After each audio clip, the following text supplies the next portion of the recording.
How to delete number from Facebook and Gmail. Hi everyone, this is Max. I hope you are doing great. So let's start without wasting time. First of all, open a Facebook.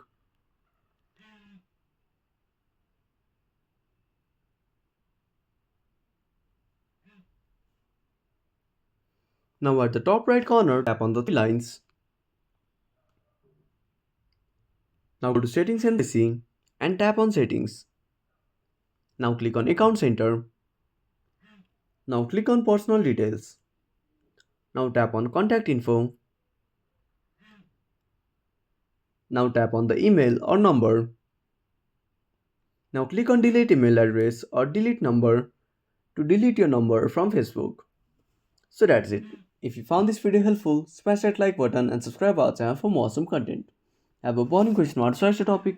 Drop down a comment below. This is Max signing off until next time.